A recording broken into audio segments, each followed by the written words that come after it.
আসসালামু আলাইকুম ওয়া রাহমাতুল্লাহি ওয়া বারাকাতুহু।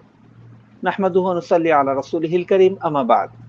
সম্মানিত দর্শক মণ্ডলী, সকলকে প্রীতি ও শুভেচ্ছা জানিয়ে শুরু করতে যাচ্ছি শেখ সালাউদ্দিন মাক্কি পেজের প্রতিদিনের নিয়মিত আয়োজন শাহরুল মোবারক শাহ রমাদান উপলক্ষে বিশেষ লাইভ অনুষ্ঠান জেনে নিন আপনার দিনই জিজ্ঞাসা। আপনাদের প্রত্যেককে আমন্ত্রণ জানাচ্ছি আমি মোনাজ্জের আহমদ।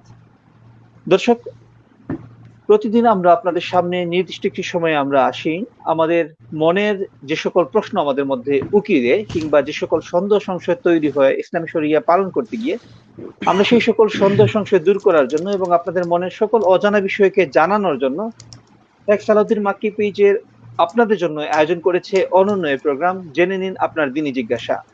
আমরা আমাদের এই প্রোগ্রামে এই সময়ের জনপ্রিয় ইসলামিক স্কলার, বিশিষ্ট ইসলামী চিন্তাবিদ, সৌদি আরবের উম্মুল কুরা বিশ্ববিদ্যালয়ে উচ্চতর গবেষণায় নিয়োজিত সময়ের সময়ের পরিচিত ইসলামিক স্কলার শেখ সালাউদ্দিন মাক্কিকে আমাদের সাথে যুক্ত করতে পেরেছে। আলহামদুলিল্লাহ। আমরা এখন শেখের কাছে চলে যাচ্ছি। শেখ সালাউদ্দিন মাক্কি, আসসালামু আলাইকুম ওয়া রাহমাতুল্লাহি ওয়া বারাকাতুহু। ওয়ালাইকুম আসসালাম রহমতুল্লাহি ওবরকাতুহ। তারাম কেমন আছেন মোহতারাম? হাইয়াকুমুল্লাহ। আল্লাহ হাইয়াক। জি আলহামদুলিল্লাহ, আলহামদুলিল্লাহ। আল্লাহ সুবহানাহু ওয়া তাআলা আল্লাহর ভালো শুকরিয়া রেখেছেন। আদায় আপনি করছি। কেমন আছেন? আল্লাহ শুকরিয়া বারাকাল্লাহ। আদায় করছি আপনাকে আমাদের প্রোগ্রামে যথাসময়ে যুক্ত করতে পেরেছি এবং আমরা একটু লেট হয়ে গিয়েছে আমাদের শুরু করতে, যেহেতু আজকে জুমাবার ছিল। দর্শক মন্ডলী, এজন্য আমাদের এই বিলম্বটা আপনারা ক্ষমা সুন্দর দৃষ্টিতে দেখবেন। দর্শক, আপনাদের উদ্দেশ্যে আমাদের কথা, আমাদের এই প্রোগ্রাম কেবলমাত্র আপনাদের জন্য। আপনারা প্রশ্ন করতে থাকুন। ইনশাআল্লাহ আপনাদের প্রশ্নের উত্তর দেওয়ার চেষ্টা করা হবে যথাসময়ের ভিতরে। এজন্য আপনারা প্রশ্ন যতটুকু পারা যায় সংক্ষিপ্তভাবে করুন এবং আমাদের এই প্রোগ্রাম আপনাদের Facebook টাইমলাইনে, Facebook পেজ এবং বিভিন্ন গ্রুপে শেয়ার করে দিতে পারেন, যাতে করে নিজেরা জানবেন, নিজেরা দেখবেন এবং অন্যকে জানার ও দেখার সুযোগ করে দিবেন ইনশাআল্লাহ। আম দর্শক, আমরা ১ম এই প্রশ্ন নিতে যাচ্ছি। অসংখ্য অগণিত প্রশ্ন চলে এসেছে ইতিমধ্যে। আমরা মহিন সাগর ভাইয়ের একটা প্রশ্ন নিতে যাচ্ছি। ভাই সালাম জানিয়েছেন শাইখকে এবং জানতে চেয়েছেন যে বিদেশ থেকে টাকা অবৈধভাবে না নিয়ে আসার জন্য সরকার বৈধভাবে টাকা আনলে মোট টাকার পরিমাণের উপরে 2% বোনাস প্রদান করে। এই বোনাস কি নেয়া জায়েজ আছে? এটা কি সুদ হবে? জি আলহামদুলিল্লাহ, ওয়াসসালাতু ওয়াসসালামু আলা রাসূলিল্লাহি ওয়া বা'দ। আল্লাহ সুবহানাহু ওয়া তাআলার শুকরিয়া আদায় করছি যে রব্বুল আলামিন আজকে এই পবিত্র দিনে আল্লাহ সুবহানাহু ওয়া তাআলা আমাদের প্রতি শুরু করতে পারার তৌফিক তাআলা আপনাদের এবং আমাদের সবার এই এফোর্টকে কবুল করুন, আল্লাহুম্মা আমিন। জি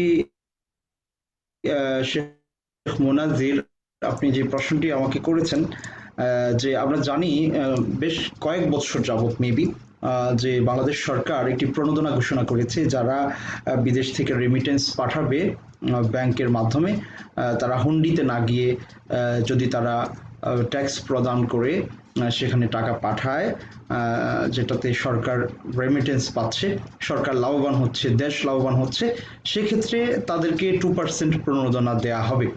তো এটা সুদ হবে কিনা, প্রথম কথা হচ্ছে যে সুদ কখন হয়? সুদ হয় তখন যখন আপনি কারোর সাথে লেনদেন করবেন। লেনদেন করার ক্ষেত্রে আপনি তাকে হয়তো অর্থ দিয়েছেন, সে অর্থের বিনিময়ে সে আপনাকে বেশি কিছু দিয়েছে। তো এখানে তো সরকারের সাথে আপনি লেনদেন করছেন না, এখানে আপনি লেনদেন করছেন ব্যাংকের সাথে। তো ব্যাংক আপনাকে কি বলে যে আপনি যেই ডলার বা রিয়াল আপনি দেশে পাঠাচ্ছেন, সেটার মানে দেশীয় মুদ্রায় যা হয়, সেক্ষেত্রে আপনি কম হোক বেশি হোক যে রেট আছে ওই রেট অনুযায়ী আপনি কিন্তু পাচ্ছেন। তো সেটাতেও কোনো অসুবিধা নাই। আর যেহেতু সরকারের সাথে আপনি মানে অর্থের লেনদেন করছেন না, বরং সরকার আপনাকে এটা একটা গিফট হিসেবে বা আপনার প্রতি সন্তুষ্ট হয়ে আপনাকে উদ্বুদ্ধ করতে, সরকারের পক্ষ থেকে এটা আপনার জন্য একটা গিফট, এটা একটা হাদিয়া। সো এটা আপনি গ্রহণ করতে পারেন, কোনো অসুবিধা নাই ইনশাআল্লাহ তাআলা। যেহেতু আপনি সরকারের সাথে লেনদেনে যাচ্ছেন না, সেহেতু সেটা সুদ হবে না ইনশাআল্লাহ।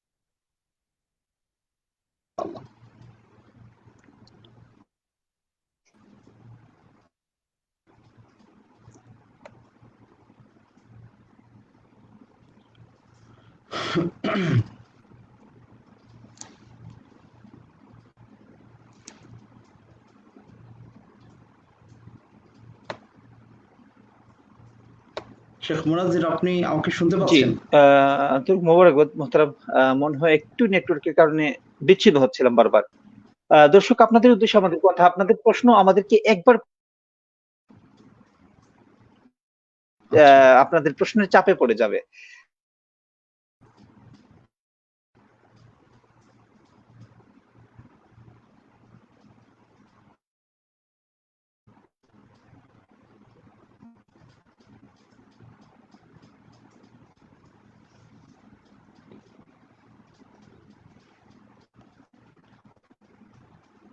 শেখ মুনাজ্জির, আপনি আমাকে শুনতে পাচ্ছেন?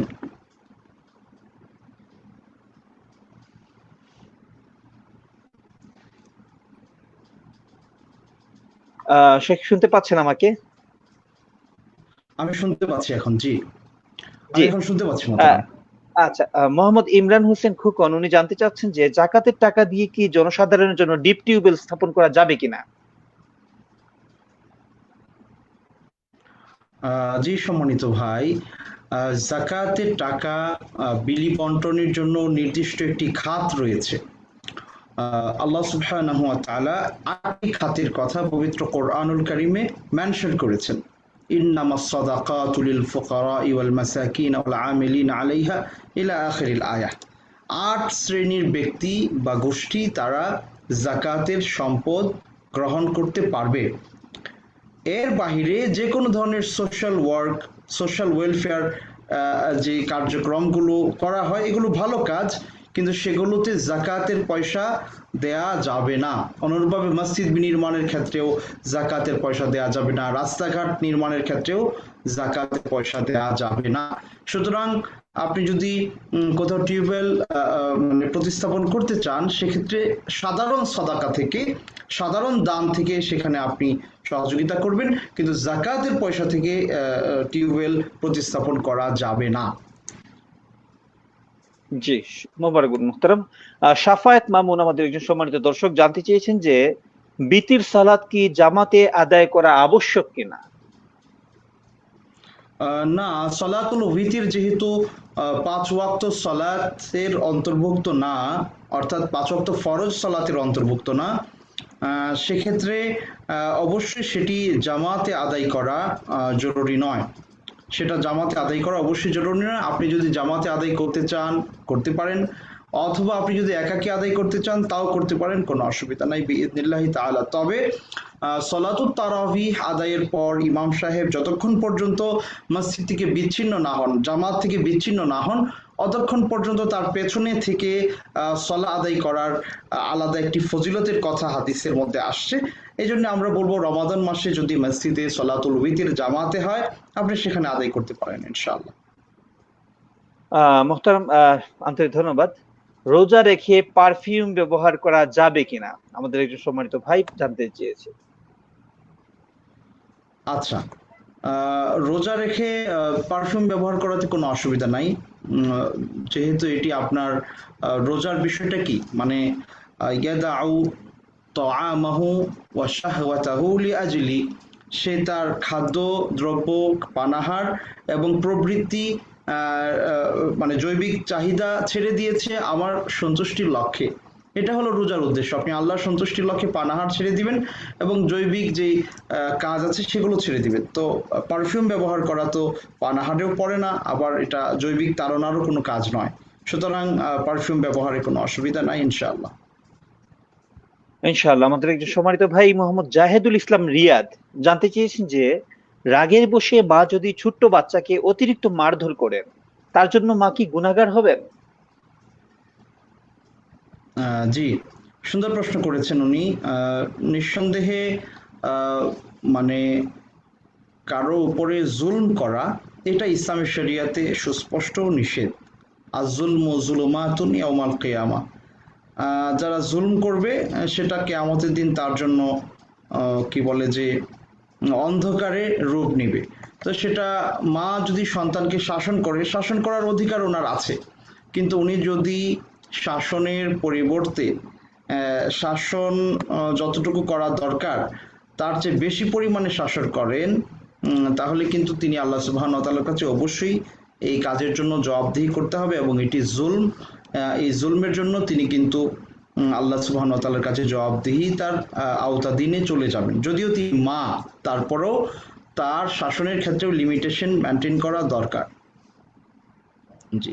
জি, আন্তরিক মোবারকবাদ। যেহেতু মা নিয়ে কথা আসছে, এবার বাবা নিয়ে আমরা একটি প্রশ্ন নিতে চাই। কেয়া উনি জানতে চেয়েছেন যে পিতার অভিশাপ থেকে বাঁচার কোনো উপায় আছে কিনা, দয়া করে জানাবেন। বাবার অভিশাপ থেকে বাঁচার কোনো আহ, মানে কি প্রশ্ন করেছেন উনি, পিতার অভিশাপ থেকে বাঁচার কোনো উপায় আছে কিনা? উপায় আছে আচ্ছা, কিনা, জি। প্রথম কথা হচ্ছে যে বাবা কিংবা মা তারা যদি বদদোয়া করেন সন্তানকে কোনো কারণে, তাহলে সেই বদদোয়াটা সন্তানের ক্ষেত্রে লেগে যেতে পারে, এবং এটার অনেক ভুরি ভুরি প্রমাণ আছে যে মা কিংবা বাবা, বিশেষ করে মায়েরা যদি সন্তানদেরকে বদদোয়া করে বা বাবাও মানে বদদোয়া করে, সেটা আল্লাহ সুবহানাহু ওয়া তাআলা অনেক সময় কবুল করে নেন। তো এই ক্ষেত্রে একটি হাদিস আছে, রিদর রব্বি ফি রিদল ওয়ালিদ ওয়া সাখাতুর রব্বি ফি সাখাতিল ওয়ালিদ। বাবার সন্তুষ্টিতেই আল্লাহর সন্তুষ্টি, বাবার অসন্তুষ্টিতে আল্লাহর অসন্তুষ্টি। ওনার অভিশাপ থেকে বা ওনার বদদোয়া থেকে বাঁচতে হলে আপনি অবশ্যই উনি যেভাবে আপনাকে চান আপনি এভাবে নিজেকে পরিচালনা করবেন, ওনার সেবা করবেন, ওনার পাশে থাকবেন, সহায়তা করবেন। অর্থাৎ বিররুল ওয়ালিদাইন, বাবা মায়ের খিদমতের যে দিকগুলো আছে, তাদেরকে মেনে চলার যে দিকগুলো আছে, এগুলো আপনি ফলো করবেন ইনশাআল্লাহ। ইনশাল্লাহ, অর্থাৎ অভিশাপ যে সকল উপায় থেকে আসতে পারে সেই সকল উপায়গুলো বন্ধ করে দিতে হবে, তাহলে জি ইনশাল্লাহ জি অভিশাপ জি প্রাপ্ত জি হবেন না, দোয়া ইনশাআল্লাহ। প্রাপ্ত হবেন ইনশাআল্লাহ। মেহেদী হাসান খান একটি জি। গুরুত্বপূর্ণ প্রশ্ন করেছেন। রমাদান মাসে যেহেতু শয়তান বন্দী থাকে, তারপরও দেখা যায় অনেকেই অনেক খারাপ কাজ করে থাকেন। যেমন কেউ সিয়াম রেখে সালাত পড়েন না, সালাতে দুনিয়াবি চিন্তা আসে, অনেকে অনেক ধরনের খারাপ কাজে নিজেদেরকে নিয়োজিত রাখেন। শয়তান বন্দী থাকার পরে মানুষ এরকম কেন করছে? এটাই ছিল আমাদের প্রিয় ভাইয়ের জানার বিষয়। বারাকাল্লাহু ফিক। নিঃসন্দেহে এতে তো কোনো সন্দেহ নাই যে শয়তানিটা দু ধরনের হয়ে থাকে। একটা হচ্ছে মিনাল জিন্নাতি ওয়ান নাস, আমরা যেমন কোরআনেও পাই যে শয়তানিটা দুই দিক থেকে। একটা হচ্ছে জিনদের মাধ্যমে, জিনদের মধ্যে কিছু শায়াতিন আছে, এবং মানুষদের মধ্যেও কিছু শয়তানি আছে যারা গুনাহের কাজে মানুষদেরকে উদ্বুদ্ধ করে।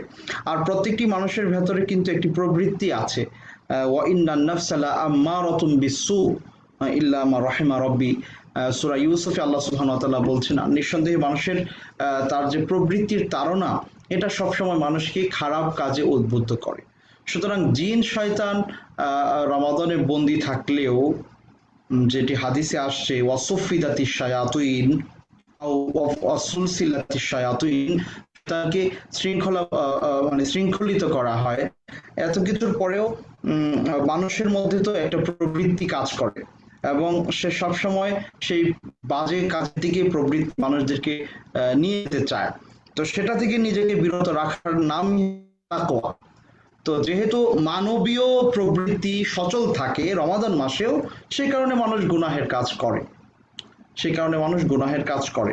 আর ভুল ত্রুটি হয়ে যেতেই পারে, ভুল ত্রুটি হয়ে গেলে আবার আল্লাহ সুবহানাহু ওয়া তাআলার কাছে তাওবা করে ফিরে আসা উচিত। যেমন রাসূল করিম সাল্লাল্লাহু আলাইহি ওয়াসাল্লাম রমাদান শুরুর সময় একটি কথা বলতেন, ইয়া বাগিয়াল খাইর আকবিল, হে কল্যাণ প্রত্যাশী, তুমি আরো এগিয়ে আসো, তুমি ভালো কাজে আরো উদ্বুদ্ধ হও, ভালো কাজে নিজেকে আরো সামনে এগিয়ে নিয়ে আসো।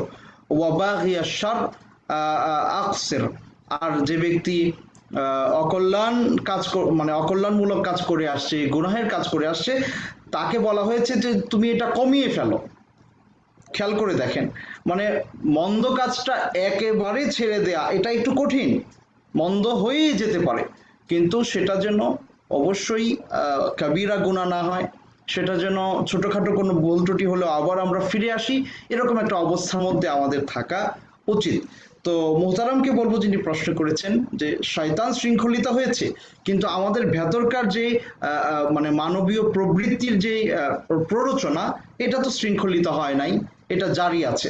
সো এই কারণে মানুষ মন্দ কাজে লিপ্ত হয়ে যায়। মোহতারাম আন্তরিক ধন্যবাদ। আমাদের একজন ভাই জাহিদ হোসেন বিন জাকির, উনি জানতে চেয়েছেন যে ফরজ সালাতে যদি ইমাম সাহেব কিরাতে ভুল করে নেন এবং মুক্তাদি যদি লোকমা দেন, কিরাত শুদ্ধ করার ব্যাপারে, তাহলে সাহু সিজদা দিতে হবে কিনা? ইমাম সাহেব যদি কেরাতে কোথাও ভুল করেন এবং মুক্তাদি যদি সেটাকে ঠিক করিয়ে দেন এবং ইমাম সাহেব যদি সেটা আবার সুন্দর করে পড়ে নেন, তাহলে সাহু সিজদার দরকার হবে না ইনশাআল্লাহ তাআলা।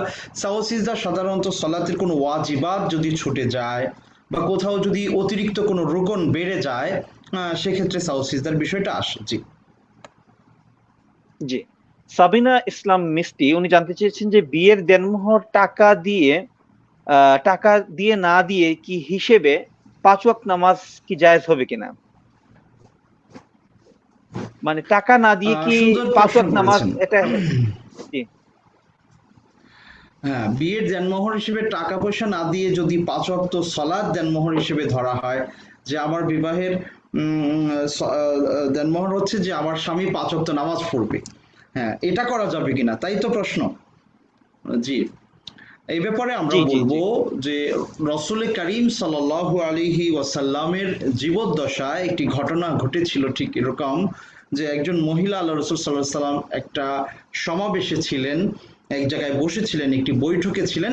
একজন মহিলা এসে নিজেকে রসুল সাল্লাল্লাহু আলাইহি ওয়াসাল্লামের কাছে পেশ করলেন যে ইয়া রাসূলুল্লাহ, আমি আমার নিজেকে আপনার জন্য উৎসর্গ করতে চাই, মানে আপনি আমাকে বিয়ে করেন। আল্লাহ রসুল সাল্লাল্লাহু আলাইহি ওয়াসাল্লাম নিজে ওই মহিলাকে বিয়ে করার সম্মতি দেন নাই বা করতে চান নাই। ঠিক ওই সময় একজন সাহাবী তিনি দাঁড়িয়ে বললেন, ইয়া রাসূলুল্লাহ, যদি আপনার কোনো প্রয়োজন না থাকে, আমি তাকে বিয়ে করতে চাই। তখন আল্লাহ রসুল সাল্লাল্লাহু আলাইহি ওয়াসাল্লাম তাকে বললেন যে তুমি যে বিয়ে করবা, তো দেনমোহর হিসেবে তোমার কি আছে, যাও তুমি বাসায় গিয়ে খুঁজে দেখো দেনমোহর হিসেবে তুমি তাকে কি দিতে পারবা। তো এই সাহাবী বাসায় গিয়ে ফিরে এসে বললেন যে ইয়া রাসূলুল্লাহ, আমি কিছুই পাই নাই। এভাবে অনেক লম্বা ঘটনা। এক পর্যায়ে আল্লাহ রসুল সাল্লাল্লাহু আলাইহি ওয়াসাল্লাম বললেন, ওয়ালাউ খাতামান মিন হাদিদিন, যদি লোহার একটা আংটিও হয় সেটাও তুমি নিয়ে আসো। তুমি বললেন যে ইয়া রাসূলুল্লাহ, ওয়ালাউ খাতামান মিন হাদিদ, লোহার একটা আংটিও আমার ঘরে নাই যে আমি তাকে দিয়ে বিয়ে করব। তখন আল্লাহ রসুল সাল্লাল্লাহু আলাইহি ওয়াসাল্লাম বললেন, তাহলে তো হবে না। তখন উনি বললেন, ইয়া রাসূলুল্লাহ, সিয়াবি, আমার কাপড় আছে। তো আল্লাহ রসুল বললেন, কাপড়টা তো তুমি নিজেই পরিধান করে আছো, তো তুমি যদি পরে থাকো তোমার বউ কিভাবে সেটা পরিধান করবে? সুবহানাল্লাহ। এত অসচ্ছল অবস্থা ওনার ছিল, এই এক পর্যায়ে তিনি অনেকটা হতাশ হয়ে গেলেন। তো রসুল করিম সাল্লাল্লাহু আলাইহি ওয়াসাল্লাম হঠাৎ করে তাকে জিজ্ঞেস করলেন যে মাযা মাআকা মিনাল কোরআন, তুমি কোরআন থেকে কি কি জানো, অর্থাৎ কোরআনের কি কি জিনিস, কি কি সূরা তুমি শিখেছো? তখন তিনি বললেন যে ইয়া রাসূলুল্লাহ, হাফিজতু আও ফি রিওয়ায়াতিন আখার ইনদি সূরাত কাযা ওয়া কাযা, আমি এই সূরা মুখস্থ করেছি বা আমার কাছে এই সূরা আছে, আমি এই সূরা আমি জানি। তখন আল্লাহ রাসূল সাল্লাল্লাহু আলাইহি ওয়াসাল্লাম বললেন যে তুমি এই মেয়েকে এই সূরাগুলো শিক্ষা দিবে, আর এটা হবে তোমার জন্য মহর। আচ্ছা, এখন খেয়াল করেন যে এটা যদি হয় যে 5 ওয়াক্ত সালাত ওই ব্যক্তি তার স্ত্রীকে শিক্ষা দিবে, এটাকে মহর বানানো হয়েছে, তাহলে হতে পারে, কারণ এটা একটা মানফাআহ, এটার মধ্যে একটা উপকারিতা আছে, এটা শিক্ষাদানের একটা বিষয় আছে। কিন্তু 5 ওয়াক্ত সালাতকে মোহর করা, এটা তো একটা ইবাদত, আর এই ইবাদতটা তো আল্লাহ সুবহানাহু ওয়া তাআলার জন্য হবে। আমি 5 ওয়াক্ত সালাত আদায় করব কার জন্য? আল্লাহর সন্তুষ্টির জন্য। সুতরাং এটা তো মোহর হতে পারে না। হাসাবা ইলমি আল্লাহু আ'লামু বিস-সাওয়াব, আমার কাছে যা মনে হচ্ছে যে 5 ওয়াক্ত সালাত শিক্ষা দান করা এটা মোহর হতে পারে। যেমন এভাবে কোরআন শিক্ষা দান করাটা আল্লাহ রাসূল সাল্লাল্লাহু আলাইহি ওয়াসাল্লাম মোহর হিসেবে সাব্যস্ত করেছেন। কিন্তু উনি 5 ওয়াক্ত সালাত আদায় করবেন, এটা তো আল্লাহর জন্য উনি করবেন, এটা মোহর হতে পারে না। সুতরাং এটা একটা আবেগের কাজ। আমরা আমাদের আবেগ দিয়ে ইসলামকে নিয়ন্ত্রণ করব না, বরং ইসলাম দিয়ে আমাদের আবেগকে নিয়ন্ত্রণ করার চেষ্টা করব ইনশাআল্লাহ তাআলা। ধন্যবাদ সাবিনা ইসলাম ইনশাআল্লাহ। আপনাকে চমৎকার প্রশ্ন করার জন্য। জি, আমাদের পক্ষ থেকে আন্তরিক মোবারকবাদ প্রিয় বোনকে। আমরা পরের প্রশ্ন নিতে যাচ্ছি আবু বকর সরকার। প্রিয় ভাই আবু বকর সরকার জানতে চাচ্ছেন যে কাউকে জাকাতের টাকা দিলে তাকে কি বলে দিতে হবে যে এই টাকা জাকাতের? যদি তিনি জাকাত গ্রহীতা হন, মানে জাকাত যারা গ্রহণ করবেন সে 8 শ্রেণীর ব্যক্তিদের অন্তর্ভুক্ত হয়ে থাকেন, তাহলে এটা জরুরি নয় যে তাকে বলেই দিতে হবে এটা জাকাতের পয়সা। তাকে না জি, বলে দিলেও জাকাত আদায় হবে ইনশাআল্লাহ তাআলা বিইজনিল্লাহ। জি। ইনশাআল্লাহ। নিয়াজ মুর্শেদ ভাই জানতে চাচ্ছেন যে হুজুর, রোজা রেখে সালাত পড়ে না, তাদের রোজা হবে কিনা? আমরা এই বিষয়টি নিয়ে গতকালকেও কথা বলেছি এবং আলহামদুলিল্লাহ আল্লাহর মেহেরবানি, যিনি প্রশ্নটা করেছিলেন তিনি আমাকে পার্সোনালি টেক্সট পাঠিয়েছেন। তিনি বলেছেন যে আমার বাবা এবং আমরা দুজনেই গতকালকের আপনাদের এই প্রোগ্রামটা শুনছিলাম। তো আপনার এই সলাদ বিষয়ে কথাবার্তা শুনে আমার বাবা মানে মাগরিব এবং আরো আনুষঙ্গিক যে সালাদ ছিল সেগুলো তিনি আদায় করেছেন। তো আলহামদুলিল্লাহ এটা আমাদের জন্য মানে একটা বড় প্রাপ্তি আমরা বলবো। আল্লাহ সুবহানাহু ওয়া তাআলা আমাদের এই ছোট কাজকে বড় সফলতার জন্য কবুল করুন, আল্লাহুম্মা আমিন। তো আলহামদুলিল্লাহ। আমরা খুব সুস্পষ্ট ভাষায় আজকেও বলতে চাই, আমার এখানে যে অল্প কয়েকজন মানুষ আপনারা দেখছেন বা পরবর্তীতে যারা দেখবেন, আমি সবাইকে খুব শক্তভাবে বলতে চাই, সম্মানিত দিনী ভাইরা, সলা এমন একটি গুরুত্বপূর্ণ ইবাদা ইসলামে। আপনার জীবনে যদি সলাত ঠিক না থাকে, আপনার জীবনের অন্য কোনো আমল আল্লাহ সুবহানাহু ওয়া তাআলার কাছে মূল্য পাবে না, গ্রহণযোগ্যতা পাবে না, এগুলো মূল্যহীন হয়ে থাকবে। সলা এত গুরুত্বপূর্ণ একটি বিষয়। আপনি সিয়াম পালন করছেন কিন্তু সলা আদায় করছেন না, আপনি ওই আমাদের গ্রামে আগের সময়ে মানুষেরা ওই খোলই নিয়ে বাজারে যেত মাছ কিনতে। তো এক ভদ্রলোক খোলই নিয়ে বাজারে গেছে দুধ কেনার জন্য। তো উনি কি দুধ কিনতে পারবে? হ্যাঁ কিনতে পারবে, কিন্তু দুধ নিয়ে বাসায় ফিরতে পারবে না, খোলই ছিদ্র দিয়ে পড়ে যাবে। তো সলাদ যদি কেউ আদায় না করে, তাহলে তার ইবাদাতগুলো এরকম ছিদ্রওয়ালা খোলই বা ডোলার মতো। এই পাত্রটা ছিদ্র আছে, আপনি যত রকমের সওয়াবগুলো এখানে রাখবেন, সেটা সিয়ামের হতে পারে, সেটা জাকাতের হতে পারে, সেটা হজের হতে পারে, সেটা দান সাদাকা হতে পারে, কিন্তু সলাতের ছিদ্র আছে, এই ছিদ্র দিয়ে সকল আমল পড়ে যাবে, আল্লাহ সুবহানাহু ওয়া তাআলার কাছে গ্রহণযোগ্য হবে না। আউয়ালু মা ইউহাসাবু বিহিল আবদু ইয়াউমাল কিয়ামাতি সালাতুহু, কিয়ামতের দিন ব্যক্তির সর্বপ্রথম সালাতের হিসেব নেওয়া হবে। ফাইন সলুহাত সলুহা সাইরু আমালু, সালাতের হিসেব ঠিকঠাক হলে বাকি সকল হিসেব সুন্দরভাবে সম্পন্ন হয়ে আল্লাহর সামনে পেশ হবে। কিন্তু যদি সালাতের হিসেবে গন্ডগোল হয়, ওয়াইন ফাসাদাত ফাসাদা সাইরু আমালু, তাহলে বাকি সকল হিসেবেও গন্ডগোল হবে। এই জন্য সলাদ কোনোভাবেই ছাড়া যাবে না। আপনি যদি সলাদ ছেড়ে দেন, আপনার সিয়ামের মূল্য আল্লাহ সুবহানাহু ওয়া তাআলার কাছে আপনি পাবেন না, এমনটাই হাদিস থেকে আমরা বুঝতে পারি। জি মোহতারাম। মোহতারাম আন্তরিক ধন্যবাদ।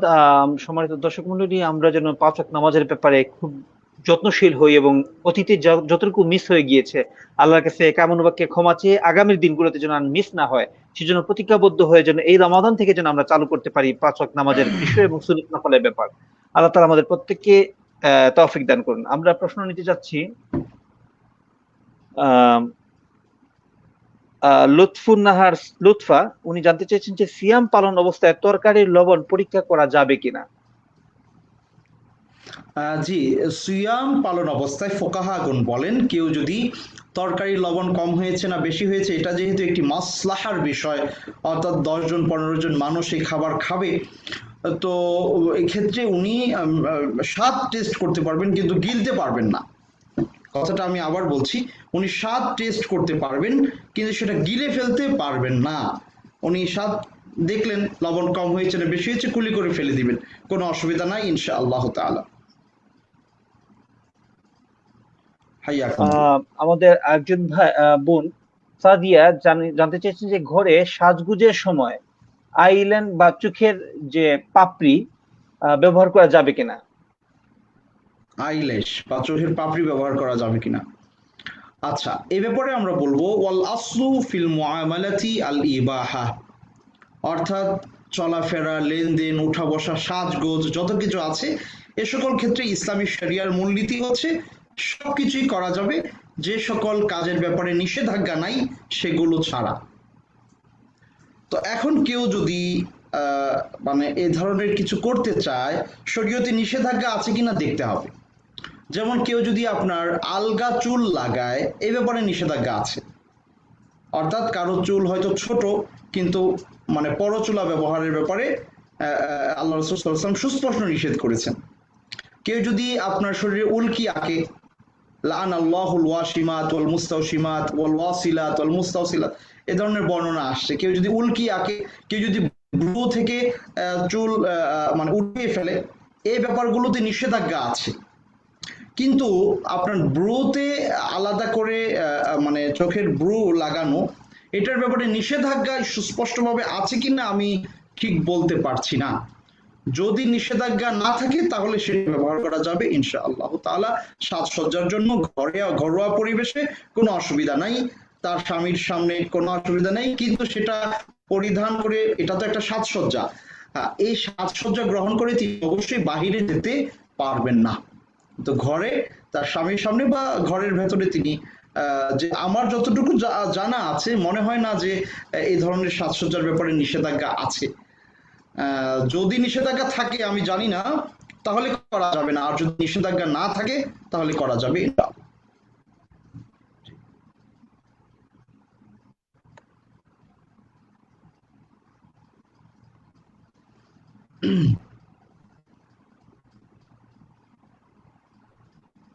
শুনতে পাচ্ছেন মোহতারাম?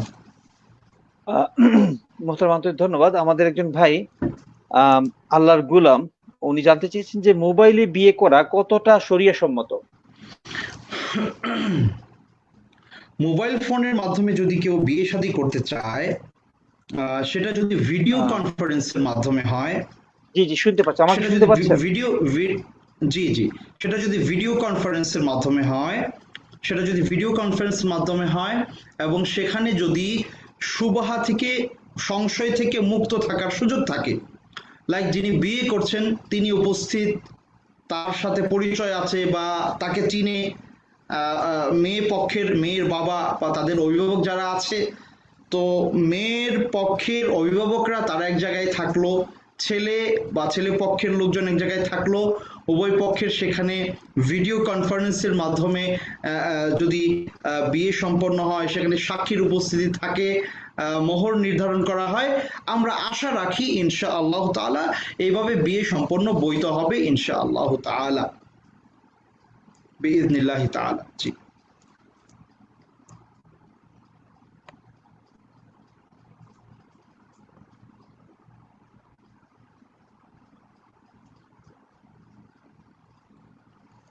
মোহতারাম আপনি আমাকে শুনতে পাচ্ছেন কিনা? নেটওয়ার্ক মেবি একটু সমস্যা করছে।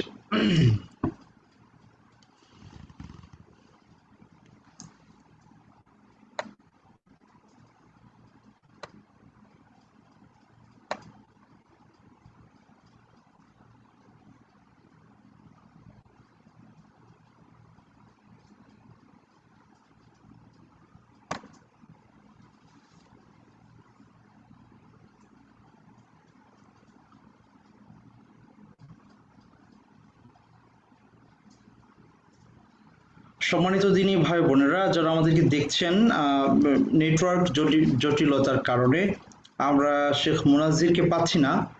তো আপনারা আরো অসংখ্য দিনী প্রশ্ন আমাদেরকে করেছেন, আল্লাহ সুবহানাহু ওয়া তাআলা আপনাদের সকলকে কবুল করুন, আল্লাহুম্মা আমিন।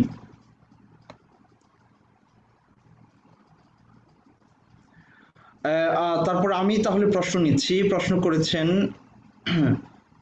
সাবিনা ইসলাম মিষ্টি, আপনি প্রশ্ন করেছেন যে কোরআন শরীফ যদি ইচ্ছাকৃত পড়ে যায় তাহলে কি করণীয়? অনেকে বলে চাল দিয়ে দিতে হবে।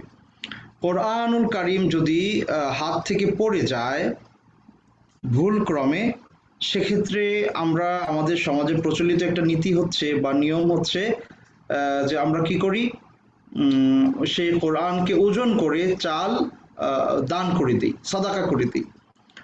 তো সাদাকা করা ভালো কাজ, এতে কোনো অসুবিধা নাই, সাদাকা করা যেতেই পারে, কিন্তু সাদাকা করাতে কোনো অসুবিধা নাই। কিন্তু শেখ মুনাজ্জির আপনি আমাকে শুনতে পাচ্ছেন? জি মোহতারাম, শোনা যাচ্ছে, শুনতে পাচ্ছেন আমাকে? আচ্ছা, তো আমরা আপনাকে পাচ্ছিলাম না। জি, তো একটি প্রশ্ন এসেছে, আপনি প্রশ্নটি কাইন্ডলি একটু দেখেন। সাবিনা ইসলাম মিষ্টি তিনি আরেকটি প্রশ্ন করেছেন, কোরআন শরীফ যদি আমাদের তাহলে সাবিনা ইসলাম মিষ্টি আমাদের বোন প্রশ্ন করেছেন, কোরআন শরীফ যদি অনিচ্ছাকৃতভাবে পড়ে যায় তাহলে করণীয় কি? অনেকে বলেন চাল দিয়ে দিতে হবে, আমরা ছোট থাকতে শুনেছি যে ছাগল দিয়ে সিন্নি করতে হবে। আসলে ব্যাপারটা কতটুকু সত্য, ইসলাম কি বলছে? বুঝতে পারছি। সাদাকা করা নিঃসন্দেহে ভালো কাজ, কিন্তু কোরআনকে ওজন করে আমি অনেক জায়গায় এরকমও শুনেছি যে এই ওজনে চাল তারা সাদাকা করেন। তো কোরআন হাত থেকে পড়ে গেলে এটা অনিচ্ছাকৃত একটা ভুল। আল্লাহ রাসূল সাল্লাল্লাহু আলাইহি ওয়াসাল্লাম বলেছেন, ইন্নাল্লাহা তাজাওয়াজা আন উম্মতি আল খাতা ওয়ান নিসিয়ান। ভুল ক্রমে অনিচ্ছায় কোনো কিছু যদি ঘটে যায়, আল্লাহ সুবহানাহু ওয়া তাআলা এটার জন্য আমাদেরকে ধরবেন না। তো এটার জন্য আল্লাহ সুবহানাহু ওয়া তাআলা তাকে পাকড়াও করবেন না। তারপরেও যেহেতু একটা মিস্টেক হয়েছে, উনি ইস্তেগফার করতে পারেন, আস্তাগফিরুল্লাহ, হে আল্লাহ আমাকে ক্ষমা করে দিন, আমার ভুল হয়ে গেছে, আমি সতর্ক ছিলাম না। তিনি ইস্তেগফার করতে পারেন। আর যদি সাদাকা করতে চান, যে কোনো জিনিস সাদাকা করতে পারেন এই ভুলের জন্য, কোনো অসুবিধা নেই। কিন্তু চাল ওই কোরআনের ওজনে দিতে হবে, এই ধরনের কোনো রীতি রাসূল কারীম সাল্লাল্লাহু আলাইহি ওয়াসাল্লাম থেকে আমরা পাই না। জি। জি, আন্তরিক মোবারকবাদ মুহতারাম। আমরা পরের প্রশ্ন নিতে যাচ্ছি। আমাদের সম্মানিত ভাই নিয়াজ মুর্শেদ আবারও জানতে চেয়েছেন যে নামাজের সময় যদি ভূমিকম্প হয়ে যায় অথবা আগুন লেগে যায়, তাহলে আমাদের করণীয় কি হতে পারে? সলাতরত অবস্থায় যদি কোথাও আগুন লেগে যায় অথবা ভূমিকম্প হয়, সেক্ষেত্রে উনি সলাত ছেড়ে দিতে পারবেন কিনা। যেহেতু এখানে সলা ডেফিনেটলি একটি গুরুত্বপূর্ণ কাজ, তার চেয়েও গুরুত্বপূর্ণ কাজ হচ্ছে জীবন রক্ষা। জীবন রক্ষা এটা একটা বড় ধরনের মাসলাহা, হিফজুন নাফস, জীবন রক্ষা। তো আমরা জানি যে সলাতরত অবস্থায় যদি কোনো ক্ষতিকর পোকামাকড় বা সাপ বিচ্ছু এই ধরনের কোনো কিছু যদি সামনে চলে আসে, সেটা হত্যা করার কথা হাদিসে প্রমাণিত আছে সলাতরত অবস্থায়।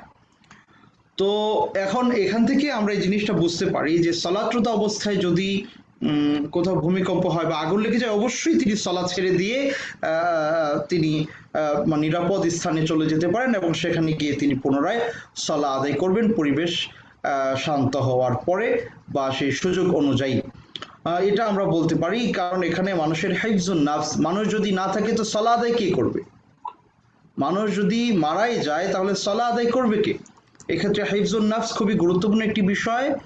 সুতরাং তার জন্য অবশ্যই বৈধতা আছে, তিনি তার নিরাপত্তার জন্য সলা ছেড়ে দিয়ে পুনরায় আবার সলা তিনি আদায় করবেন। ইভেন কেউ ধরেন কোনো একটা সম্পদ রাখলো, একটা মাল, তার মালামাল একটা ব্যাগ কোথাও রেখে সলাতে দাঁড়ালো, কিন্তু নামাজরত অবস্থায় উনি দেখলেন যে কেউ একজন তার ব্যাগ নিয়ে যাচ্ছে, তার জন্য বৈধতা আছে, তিনি সলা ছেড়ে দিয়ে তার ব্যাগ হেফাজত করবেন, কারণ এটা তার হিফজুল মাল, তার সম্পদের রক্ষণাবেক্ষণের বিষয় এখানে আছে। তো এই যে হিফজুল নাফস, হিফজুল মাল, মানুষের যে মৌলিক যে বিষয়গুলো আছে, মৌলিক যে দাবিগুলো আছে, মৌলিক যে অধিকারগুলো আছে, সেগুলো রক্ষা করার ক্ষেত্রে ইসলামে রুখসত আছে। জি মুহতারাম। জি মুহতারাম, আন্তরিক ধন্যবাদ। আমরা পরের প্রশ্ন নিচ্ছি শাহিদুল ইসলাম। উনি জানতে চেয়েছেন যে জমি কেনার পর টাকা না থাকলে জমি কেনার টাকার জাকাত দিতে হবে কিনা? প্রশ্নটা শুনতে পাইনি মোহতারাম। জমি কেনার পর জমি কেনার পর টাকা যদি না থাকে, তাহলে জমি কেনার টাকার জাকাত দিতে হবে কিনা, অর্থাৎ যে টাকা দিয়ে জমি কেনা হয়েছে সেখান থেকে কি জাকাত দিতে হবে কিনা, সম্ভবত এটাই আমরা স্ক্রিনে দেখানো হচ্ছে। অর্থাৎ শহীদুল ইসলাম ভাই, আপনি যশোর থেকে আমাদের সাথে যুক্ত হয়েছেন, অনেক ধন্যবাদ আপনাকে, হাইয়াকুমুল্লাহ। আপনি জানতে চেয়েছেন যে জমি কেনার পর টাকা না থাকলে জমি কেনার টাকার জাকাত দিতে হবে কিনা। প্রশ্ন ঠিক বুঝতে পারলাম না। মানে আপনি একটা জায়গায় জমি কিনলেন, এখন আপনি ওই ব্যক্তিকে মানে জমি বাবদ টাকা দিবেন, কিন্তু সেই টাকাটা আপনার কাছে নাই, সে টাকার জাকাত দিতে হবে কিনা? না, আপনার কাছে তো নাই টাকা, তো আপনি কিভাবে জাকাত দিবেন? আর যদি থাকেও, তাহলে ওই টাকার মালিকানা তো আপনার না, ওই মালিকানাটা যিনি জমির মালিক তার।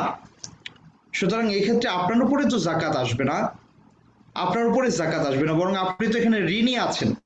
আর জমি কেনার পরে জমির মূল্যের উপরে কোনো জাকাত আসে না। আপনি যদি সেখানে চাষাবাদ করেন, তাহলে সেখান থেকে ঔষধ হিসেবে ফসলের জাকাত আসবে, কিন্তু জমির উপরে আলাদা করে জমির মূল্যমানের উপরে কোনো জাকাত আসবে না। মোহতারাম, আশা করি বুঝতে পেরেছেন। জি মুহতারাম, আমাদের একজন ভাই জানতে চেয়েছেন যে রিয়াজ হোসেন, সুইমিং বেশিক্ষণ করলে রোজা মাকরু হবে কিনা? না, কেউ যদি বেশিক্ষণ সুইমিং করে কোনো অসুবিধা নাই, পানিতে দীর্ঘক্ষণ পড়ে থাকে কোনো অসুবিধা নেই, বারবার কুলি করে তাতেও অসুবিধা নাই, ইনশাআল্লাহ তাআলা এগুলোর বৈধতা ইসলামে আছে, ইনশাআল্লাহ তাআলা। আবু হুরায়রা উনি জানতে চেয়েছেন যে সালাম দিয়েছেন, আমরা মেসে থাকি, এখানে অনেক হিন্দু বন্ধু আছে, তাদেরকে কি আমরা ইফতারের দাওয়াত দিতে পারি বা একসাথে হিন্দু বন্ধুকে নিয়ে কি ইফতার করতে পারি? বুঝতে পারছি। আসলে ইফতার তো একটি শুধুমাত্র খাদ্য গ্রহণের নাম নয়, বরং ইফতার একটি ইবাদত। আর ইফতারটা কার জন্য? যিনি সিয়াম পালন করেছেন তার জন্য।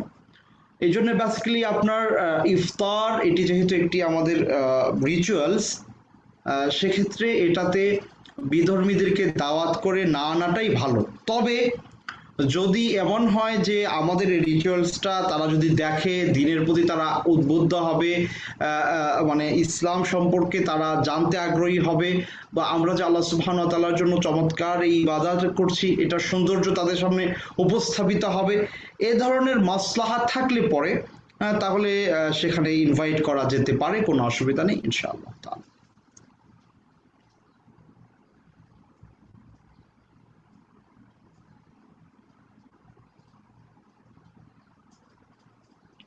ইনশাআল্লাহ। আমাদের একজন ভাই মোহাম্মদ ইশতিয়াক জানতে চেয়েছেন যে তারাবির নামাজে মনোযোগ বৃদ্ধির উদ্দেশ্যে চোখ বন্ধ করে দাঁড়ানো যাবে কিনা? মনোযোগ বৃদ্ধির উদ্দেশ্যে চোখ বন্ধ করে সলাতে নামাজে দাঁড়ানো চোখ যাবে কিনা? বন্ধ করে রাখার ব্যাপারে ফোকাহারা এটিকে মাকরুহ বা অপছন্দনীয় বলেছেন। তবে কারো যদি চোখ বন্ধ করলে পরে বেশি মনোযোগ সৃষ্টি হয়, সেটাকেও কোনো কোনো বিদ্বান জায়েজ বলেছেন ইনশাআল্লাহ।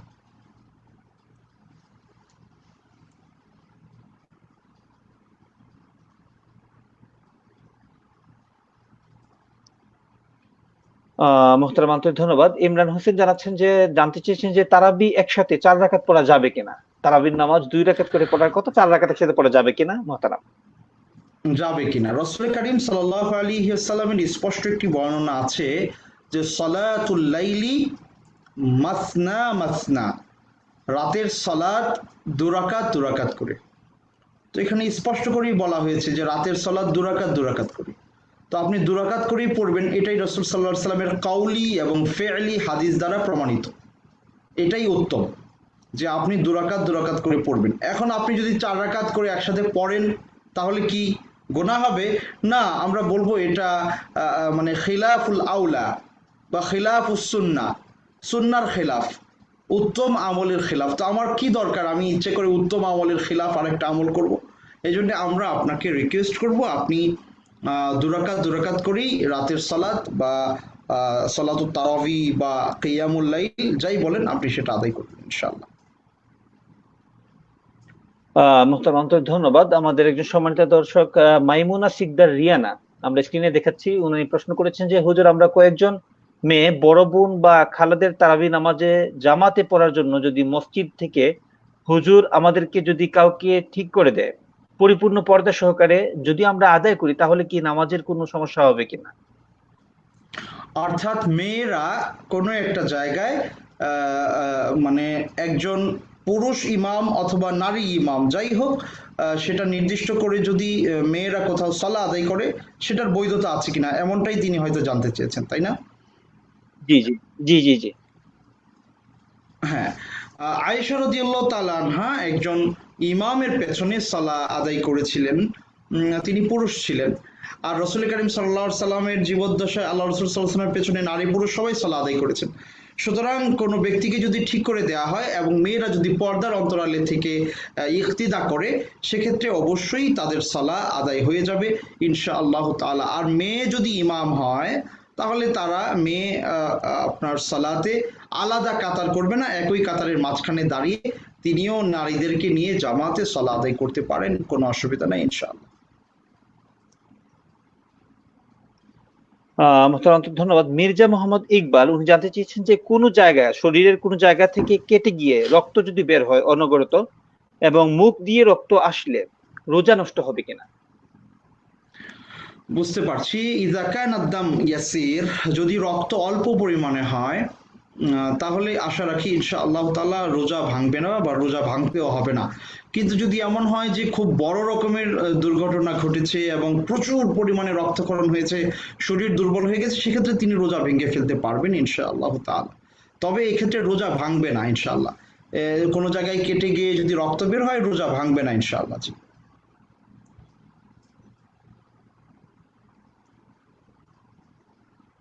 আহ জি মোহতারাম। জি মোহতারাম, অন্তর ধন্যবাদ। আমরা পরের প্রশ্ন নিতে চাচ্ছি। একজন জানতে চেয়েছেন যে রোজা রাখিয়ে করোনা টিকা নেওয়া যাবে কিনা, কারণ ইফতারের পর ফার্মেসি বন্ধ হয়ে যায়। আরেকটা প্রশ্ন, সংসারের কাজ করতে গিয়ে মহিলাদের ইচ্ছা থাকা সত্ত্বেও অনেক ইবাদতের পরিমাণ কম হয়, এটা আল্লাহ কিভাবে হিসাব করবেন? সুন্দর প্রশ্ন করেছেন সোনিয়া হাসান। আপনার প্রথম প্রশ্নের চেয়ে দ্বিতীয় প্রশ্নটা খুবই সুন্দর। আমরা আপনার দুইটা প্রশ্নের উত্তরই দিচ্ছি। প্রথম প্রশ্নের জবাব হচ্ছে সিয়াম অবস্থায় করোনা ভাইরাসের টিকা নেওয়া যাবে। কারণ কি? কারণ যে ধরনের ইনজেকশনগুলো মাংসপেশিতে দেয়া হয়, শরীরের কোনো মাসেলে দেয়া হয়, এবং সেটা মুগাজি বা শক্তিবর্ধক না, সেটা এনার্জেটিক না, সেটাতে ফুড সাপ্লিমেন্টারি নাই, সেটা খাদ্যের যোগান দিচ্ছে না শরীরে, এরকম যদি হয় তাহলে এই ধরনের ইনজেকশন ব্যবহারে কোনো অসুবিধা নাই। অনুরূপ ক্ষেত্রে ইনসুলিন নেওয়া যাবে, কোনো অসুবিধা নেই। করোনার টিকা ভ্যাকসিন গ্রহণ করা যাবে, কোনো অসুবিধা নেই। কারণ এটার মাধ্যমে আপনার শরীর শক্তি সঞ্চয় হচ্ছে না, আপনার শরীরে শক্তি সঞ্চয় হচ্ছে না, খাদ্যের কোনো ধরনের ঘাটতিও পূরণ হচ্ছে না, সুতরাং এটা গ্রহণ করাতে কোনো অসুবিধা নেই। আর দ্বিতীয় যে প্রশ্নটি আপনি করেছেন খুবই চমৎকার একটি প্রশ্ন, যে আমাদের মা বোনদেরকে কি বলে যে তাদের সাংসারিক কাজের কারণে অনেক ইবাদত তারা কম করতে পারেন। তাদেরকে ইফতার প্রস্তুত করতে হয়, তাদেরকে সাহুর রেডি করতে হয়, সবার আগে উঠে লোকদেরকে ডাকাডাকি করতে হয়, ফ্যামিলি মেম্বারদেরকে, আবার খাবার দাবারের পরে সব কিছু গুছিয়ে পরিচ্ছন্ন করে আবার তারা রেস্টে যান। এই যে এত পরিশ্রম তারা করেন, এই ক্ষেত্রে তাদের ইবাদত কমে আসে। এটার কি করণীয়? এই ক্ষেত্রে কয়েকটা সমাধান হতে পারে। প্রথম কথা হচ্ছে যে আপনি যখন সংসারের কাজ করবেন তখন আপনি সাওয়াবের নিয়তি করবেন। মান আনফাকা নাফাকাতান আলা ইয়ালিহি ওয়া হুয়া ইয়াহতাসিবু ফাকানা লাহু সাদাকা। আল্লাহ রাসূল সাল্লাল্লাহু আলাইহি ওয়াসাল্লাম বলেছেন, কোনো ব্যক্তি যদি তার পরিবারের জন্য ব্যয় করে, সেটা অর্থ হতে পারে, সেটা সময় হতে পারে, সেটা শ্রম হতে পারে, সেটা যে কোনো উপকার হতে পারে, আপনি কোনো কিছু সংসারের জন্য করছেন, আর সেক্ষেত্রে আল্লাহর কাছে আপনি সাওয়াবের প্রত্যাশা যদি রাখেন, তাহলে ওই কাজটা করতে যত সময় ব্যয় হয়েছে সবটাই আপনার আমলনামায় ইবাদাত হিসেবে, সাওয়াব হিসেবে লেখা হবে। সুতরাং আপনি যদি চিন্তা করেন যে আমি ইফতার প্রস্তুত করছি আল্লাহ তোমার সন্তুষ্টির জন্য, তুমি আমাকে এটার বদৌলতে সাওয়াব দাও, তাহলে এই যে যতটা সময় আপনি কাজ করছেন, সাহর রান্না করছেন, ইফতার রেডি করছেন, এই সব কিছুই আপনার আমলনামায় সাওয়াব হিসেবে লেখা হবে। সুবহানাল্লাহ। আবার খেয়াল করেন, আল্লাহ রাসূল সাল্লাল্লাহু আলাইহি ওয়াসাল্লাম বলেছেন যে মান ফাত্তারা সাইবান কানা লাহু মিসলু আজরি সাইম ওয়ালা ইয়ানকুসু মিন আজরি সাইমি শাই। কোন ব্যক্তি যদি কোনো রোজাদারকে ইফতার করায়, হ্যাঁ হয়তো আপনি আপনার সংসারে আপনি বাজার সদাই করছেন না, আপনার হাজবেন্ড বাজার সদাই করছে বা আপনার বাবা বাজার সদাই করছে, কিন্তু আপনি রান্না বান্না করে যে ইফতার প্রস্তুত করলেন 10 জন মানুষের জন্য, আপনিও কিন্তু 10 জন ব্যক্তিকে ইফতার করাচ্ছেন। সো 10 জন ব্যক্তি সবাই একা একা সিয়াম পালনের একটা একটা সওয়াব পাবে, আর আপনি রান্না করেছেন, আপনি একা 10 জনের রোজার সওয়াবটা পেয়ে যাবেন।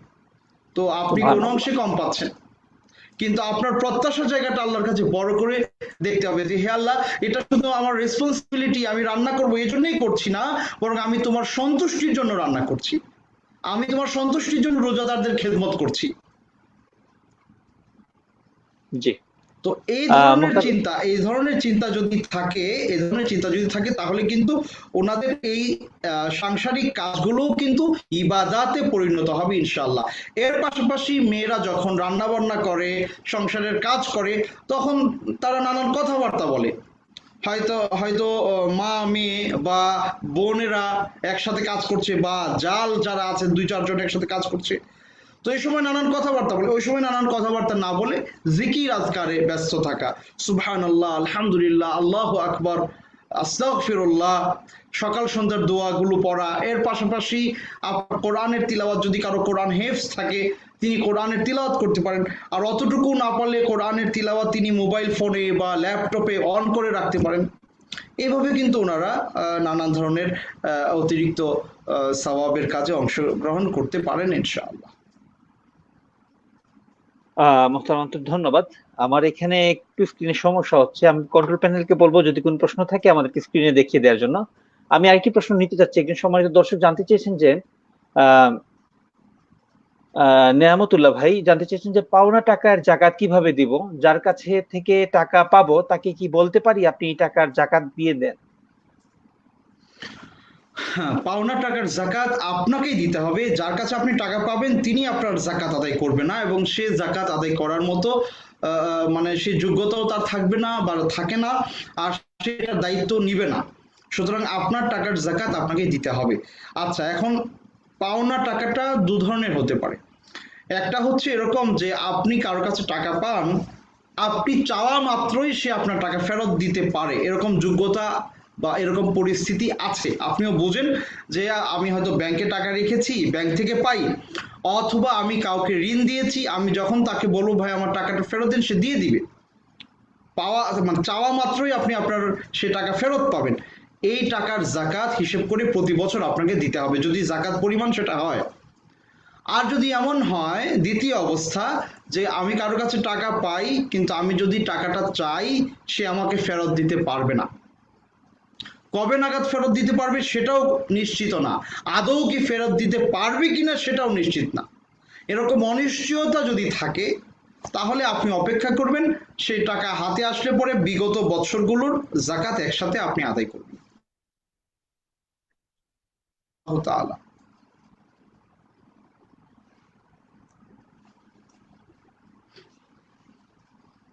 জি মোহতারাম। জি ইনশাআল্লাহ। আমাদের আবু সুহা জানতে চেয়েছেন যে মহিলারা কি ঘরের ভিতরে ইতিকাফ করতে পারবেন কিনা? জি মোহতারাম, আসলে আবু খুবই সুহা জানতে চেয়েছেন যে সুন্দর প্রশ্ন মহিলারা কি করেছেন। ঘরের ভিতরে ইতিকাফ করতে পারবেন কিনা? জি জি। আল্লাহ সুবহানাহু ওয়া তাআলা পবিত্র কোরআনে বলছেন যে ওয়া আনতুম আকিফুনা ফিল মাসাজিদ। এই আয়াতে আল্লাহ সুবহানাহু ওয়া তাআলা এই ইতিকাফকে মসজিদের সাথে মুকাইয়াদ করেছেন, শর্তযুক্ত করেছেন। এবং রসুল করিম সাল্লাল্লাহু আলাইহি সাল্লামের জীবদ্দশায় আল্লাহ রসুল সাল্লাল্লাহু আলাইহি সাল্লাম নিজে এবং তার স্ত্রীগণ উম্মাহাতুল মুমিনিন, আমাদের মায়েরা যারা ছিলেন, ওনারা সবাই কিন্তু যারাই ইতিকাফ করেছেন সবাই মসজিদে ইতিকাফ করেছেন। আল্লাহ রসুল সাল্লাল্লাহু আলাইহি সাল্লামের মহিলা কোনো সাহাবা ঘরে ইতিকাফ করেছেন এমনটা সহিহ সুন্নাহ দ্বারা প্রমাণিত নয়। এই কারণে জমহুরুল উলামা ইমাম আবু হানিফা রাহিমাহুল্লাহ ছাড়া বাকি তিন ইমামের বক্তব্য হচ্ছে যে মহিলারা যদি ঘরে ইতিকাফ করে এটা বিশুদ্ধ হবে না। কিন্তু ইমাম আবু হানিফা রাহিমাহুল্লাহ তার বক্তব্য হচ্ছে যে যেহেতু আল্লাহ সুবহানাহু ওয়া তাআলা মেয়েদেরকে ঘরে সালাত আদায়ের আল্লাহ রাসূল সাল্লাল্লাহু আলাইহি সাল্লামের মাধ্যমে আমাদেরকে জানিয়েছেন, আল্লাহ রাসূল সাল্লাল্লাহু আলাইহি সাল্লাম বলেছেন অবুয়ুতুহুন্না আফদালু লাহুন্না, ঘরগুলো তাদের জন্য অধিকতর উত্তম, সেক্ষেত্রে ঘরটা তার জন্য মসজিদ। উনি এভাবে মানে ইজতিহাদ করে রায় দিয়েছেন। তো তিনি বলেছেন যে বৈধ। তবে বিশুদ্ধ বক্তব্য আমার কাছে যেটা মনে হয়, জমহুরুল উলামা যেটা বলেছেন যে মহিলাদের জন্য ঘরে ইতিকাফ করা বৈধ হবে না। এখন প্রশ্ন হচ্ছে আমাদের দেশে মেয়েদের তো মসজিদে সালাত আদায় করারই জায়গা নাই, তো ইতিকাফের ব্যবস্থাপনা তো আরো আগে নাই, এখন মেয়েরা কি ইতিকাফ তাহলে করবে না?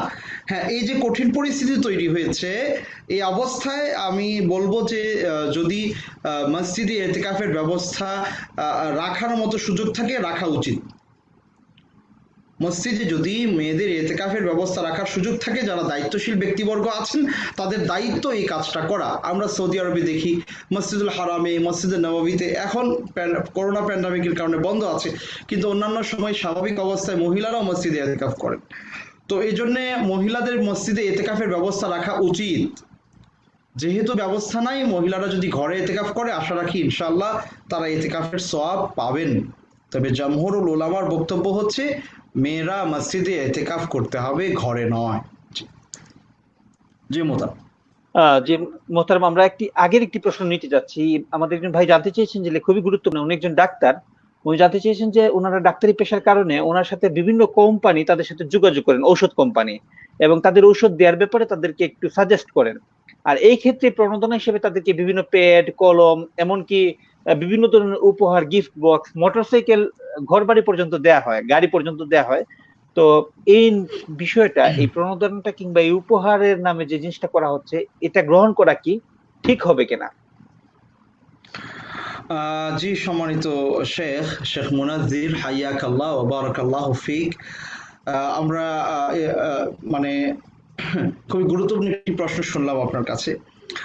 তো প্রিয় ডাক্তার সাহেব যিনি প্রশ্নটা করেছেন তাকে এবং যারা আমাদেরকে শুনছেন আমি সবাইকে বলতে চাই যে মানে এই ধরনের হাদিয়া দেওয়ার যে বিষয়টা আছে, যদি ওই ডাক্তারের সাথে ওই ঔষধ কোম্পানির যিনি মালিক আছেন তার ডাক্তারি পেশার বাহিরেও কোনো সম্পর্ক থাকে, বন্ধুত্বের সম্পর্ক বা প্রতিবেশীর সম্পর্ক, এবং ওই হিসেবে তিনি যদি তাকে গিফট করেন, হাদিয়া দেন, এবং ডাক্তার সাহেবও ওই ওষুধ কোম্পানির যে কি বলে মালিক আছেন তাকে গিফট করেন, এবং আগে থেকেই তাদের মধ্যে এই সম্পর্কটা জারি আছে, ডাক্তার হওয়ার আগে থেকেই সম্পর্ক জারি আছে, তাহলে অসুবিধা নেই। কিন্তু যদি এই গিফট শুধুমাত্র ডাক্তার হিসেবে তিনি পাচ্ছেন আর তারা ওষুধ কোম্পানি হিসেবে দিচ্ছে, আর এখানে নীরব একটা চাহিদা হচ্ছে যে তাদের ঔষধের নামগুলো তিনি রোগীদের প্রেসক্রিপশনে লিখে দিবেন, তাহলে এই যে নীরব চুক্তির কারণে যাই দেয়া হবে এবং ডাক্তার সাহেব যাই গ্রহণ করবেন, উনি যদি এই চুক্তি মেনে নিয়ে যে হ্যাঁ আমি আপনাদের ঔষধের নাম রোগীর প্রেসক্রিপশনে লিখবো, সেটা প্রয়োজন হোক বা প্রয়োজন না হোক বেশি করে লিখে দিব, এতে করে ওষুধ কোম্পানি উপকৃত হবে, এই ধরনের চিন্তায় যদি ডাক্তার সাহেব এক পয়সাও গ্রহণ করেন কারো কাছ থেকে, কোন ওষুধ কোম্পানি থেকে, সেটা অবশ্যই অবশ্যই ঘুষের অন্তর্ভুক্ত হবে, সেটা ঘুষের অন্তর্ভুক্ত হবে এবং সেটা কোনো অবস্থাতেই বৈধ হবে না। আল্লাহ সুবহানাহু ওয়া তাআলা আমাদেরকে এই ধরনের অসৎ কর্ম থেকে বিরত থাকার তৌফিক দান করুন, আমিন। ওয়াসাল্লাল্লাহু তাআলা আলা সাইয়্যিদিনা ওয়া নবিয়িনা মুহাম্মদ। হাইয়াকুমুল্লাহ ওয়া বারাকাল্লাহু ফিক। হাইয়েক মোহতারাম, আমরা আসলে দেখতে দেখতে একদম শেষ পর্যায়ে চলে এসেছি। আমরা অসংখ্য অগণিত প্রশ্নের উত্তর দেওয়া সম্ভব হয়েছে এবং অসংখ্য প্রশ্ন থেকে গেল। আপনি এতক্ষণ আমাদেরকে শুরু থেকে শেষ পর্যন্ত আমাদের সাথে ছিলেন এবং অসংখ্য প্রশ্নের উত্তর দিয়েছেন কোরআন সুন্নাহর আলোকে। এজন্য আপনাকে আন্তরিক মোবারকবাদ, অভিনন্দন জানাচ্ছি। জাযাকুমুল্লাহ খাইরান। ওয়া জাযাকুমুল্লাহু খাইরা ওয়া বারাকাল্লাহু ফিক। হাইয়াকুমুল্লাহ ওয়া আহসানাল্লাহ। দর্শক মন্ডলী, এ পর্যায়ে আপনাদের থেকে বিদায় নিতে হবে। আমাদের একটি নির্দিষ্ট সময় বাধা থাকার কারণে আজকের প্রোগ্রাম এখানেই শেষ করতে হচ্ছে। দেখা হবে আগামীকাল ঠিকই একই সময়ে একই প্রোগ্রামে। ততক্ষণ পর্যন্ত সবাই আমাদের সাথে থাকুন, ভালো থাকুন, সুস্থ থাকুন, সুন্দরভাবে সিয়াম পালন করতে থাকুন, ইসলামী শরিয়া জীবনের প্রতিটি দিক ও বিভাগে মেনে চলুন। আল্লাহ হাফিজ। আসসালামু আলাইকুম ওয়া রাহমাতুল্লাহি ওয়া বারাকাতুহু।